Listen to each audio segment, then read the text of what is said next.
영국의 앤디 머레이, 오스트리아의 도미니크 팀, 그리고 아르헨티나의 델 포트로. 이 세 사람의 흥미로운 공통점이 있다.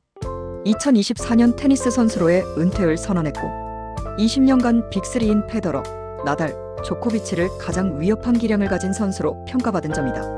그런데 한 가지 더 공통점이 있다면 그것은 바로 부상으로 조기 은퇴하는 비운의 스타들이기도 하다.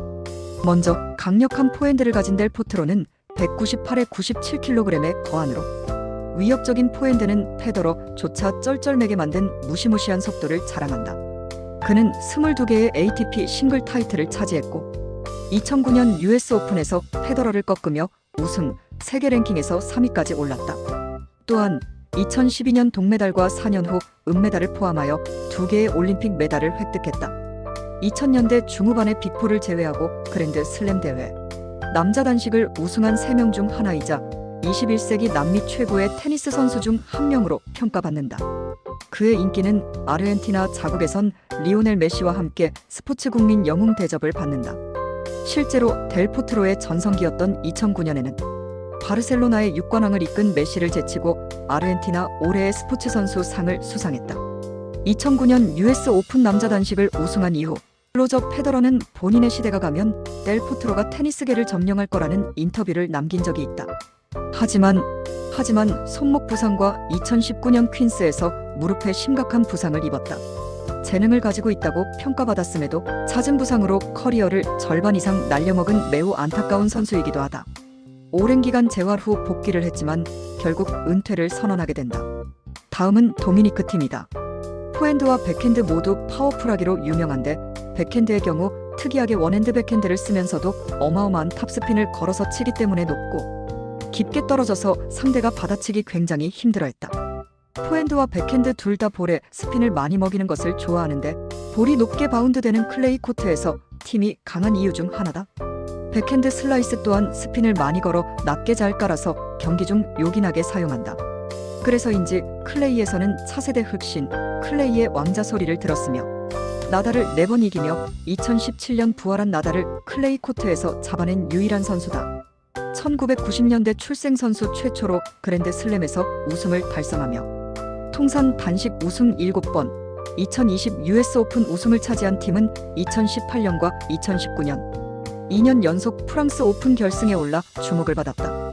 1993년생인 팀은 10여 년간의 선수 생활 동안 메이저 대회인 US 오픈을 포함해 17개 대회에서 트로피를 들어올렸다. 그는 한때 세계 랭킹 3위까지 오르며 테니스 빅3한 로저, 페더러, 라파엘, 나달, 노박, 조코비치를 위협하는 선수라는 평가를 받기도 했다.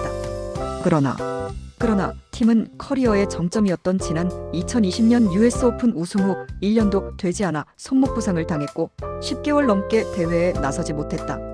부상에서 회복한 그는 지난해 300위권 밖으로 떨어진 순위를 100위권으로 끌어올렸지만 여전히 과거의 경기력을 되찾지 못했고 결국 지난 5월 자신의 SNS를 통해 은퇴를 선언했다. 다음은 요즘 조코비치의 신임 코치로 다시 주목을 받고 있는 앤디 머레이이다. 로저 페더러, 라파엘 나달, 노박 조코비치와 함께 테니스 선수 빅4로 거론되던 선수였다. 페나조와는 다르게 완벽한 1위인 느낌은 없었지만 꾸준한 입상 및 성적으로 2016년 세계 랭킹 1위에 올랐다. 영국 선수로는 최초 달성한 기록으로 영국에서는 기사자기를 받아 앤디 머레이 경이 됐다. 2017년 이후 끊임없이 부상에 시달리면서 빅3 업적과의 격차는 너무 벌어져 버렸지만 그럼에도 페나조를 제외한 21세기 활동 선수들 중에서는 압도적으로 우세한 커리어를 가지고 있다. 그랜드 슬램 3회 우승, 준우승 8회, 마스터스 1000 시리즈, 14회 우승에 올림픽 남자 단식 금메달 2개와 ATP 파이널스 우승 경력까지 있다. 또한 이 모든 성과는 커리어 내내 빅3와 경쟁하면서 이룬 것이라는 점을 고려할 필요가 있다. 이러한 점에서 비운의 선수라는 이미지도 있다. 훌륭한 재능과 월드클래스의 실력이 있는데도 불구하고 동시대에 하필 테니스 역사를 통틀어서도 역대 최고를 논할 만한 선수가 3명이나 있었던 바람에 실력에 비해 커리어가 별로인 선수로 인식되는 경향이 있기 때문이다. 그래서 만약 이들과 동시대에 활동하지 않았다면 머레이가 독식했을 거란 재미있는 칼럼도 있었는데 스포츠에 만약은 없긴 하지만 사실 아주 틀린 말이라고 볼 수도 없다. 하지만 하지만 가장 심각했던 허리 디스크 수술 후 계속되는 팔꿈치, 고관절 등 잦은 부상으로 결국 은퇴에 이른다. 그 외에도 클레이 코트의 대기록에 끝없는 승률을 이어갈 것만 같았던 나달도 부상으로 지난달 11월에 조기 은퇴를 했다. 사실 수백억에서 수천억을 벌어들이고 개인 비행기와 초고가의 자동차와 수십억에서 수백억의 스폰을 받는 이들은 분명 희극의 삶을 사는 건 맞는 것 같다. 하지만 수많은 부상과 은퇴 후에도 진통제를 먹어야만 일상이 되는 사람들이 있어 비운의 삶을 사는 것 같기도 하다. 우리 동호인들은 테니스인으로 어떤 삶을 살고 있나? 테니스가 직업이 아닌 취미나 운동의 일부라는 면에서 희극적인 삶을 살고 있는지도 모른다. 비록 수백억이나 수천억의 자산은 없을지라도 일상에서 테니스의 재미를 가지며 살고 있기에 무엇보다도 소중할 수 있다.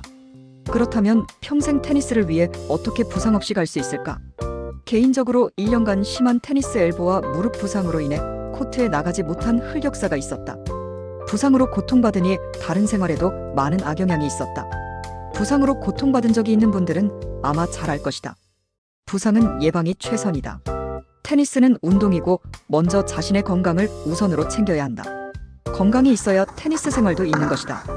예방을 위해 할 수 있는 건 다음과 같다. 1. 게임 전 웜업. 특히 겨울철 웜업은 필수며 몇 분 더 한다. 스트레칭보다 더 중요한 것이 웜업이다. 2. 스플릿 스텝. 모든 동작의 시작이기에 급작스러운 동작에서 부작용을 줄여준다. 3. 심리적 지능 게임으로 무리하지 않는 것. 4. 일주일에 3일은 푸시업을 한다. 근육 감소는 30대 이후 서서히 나타나며 초기에는 연간 1% 미만으로 감소하지만 노화가 진행될수록 감소율이 1에서 2%로 증가한다는 연구 결과가 있다. 근력 유지와 엘보 등의 예방을 위해서라도 테니스인이 푸시업을 해야 하는 이유가 여기에 있다. 접근성, 운동 효과, 안전성 3마리 토끼를 한꺼번에 잡을 수 있는 몇 안 되는 운동이다. 팔굽혀펴기는 상체, 가슴 근육과 더불어 전신의 코어 근육들을 균형감 있게 단련시켜주기 때문에 현대 웨이트 트레이닝에 잘 부합하는 운동이다. 팔굽혀펴기는 아무런 운동기구 없이도 장소에 제한을 받지 않고 남녀노소별 부담 없이 할 수가 있는 최고의 근력 운동 중 하나이다. 우선 정자세 팔굽혀펴기 20회 3세트부터 차근차근 마스터하는 걸 권장한다. 체중 많이 나가거나 상체 근력 약해서 팔굽혀펴기 1회도 어렵다면 무릎 대고 팔굽혀펴기부터 차근차근 강도를 높이면 된다. 5. 평소 염증 관리. 무릎, 발목, 손목, 허리, 엘보 등 대부분이 염증으로 인한 통증이다. 염증 관리에 좋은 건강식품이나 기타 등을 챙겨 먹는 게 좋을 듯하다. 직업이 아닌 운동 관점에서의 접근은 예방이 최선이다. 위 5가지를 평생 테니스를 위한 루틴으로 삼는다면 별탈 없이 테니스인으로 살아갈 수 있다. 테린이와 2년 미만의 분들에게는 어떤 주의점이 있을까? 수십 년 동안 쓰지 않았던 근육과 신경을 쓰게 되는 것이기에 적응 기간을 준다는 생각이 필요하다. 자칫하면 엘보라도 오게 되면 중도의 테니스를 포기하게 될 수도 있다. 모든 게 잘못된 동작과 과부하에서 오기에 무조건 많이 하는 건 오히려 독이 될 수 있다. 경직된 몸에서 급동작을 취하는 건 무리가 시작되고 염증이 증가하며 일정 기간 지속되면 통증으로 오게 된다. 작은 행동이 모여 루틴을 이루고 그 루틴이 평생 테니스를 위한 예방이 될 것이다. 오늘도 평생 테니스를 위해 화이팅 하시고 구독 서브를 날려주세요. 디그앤디그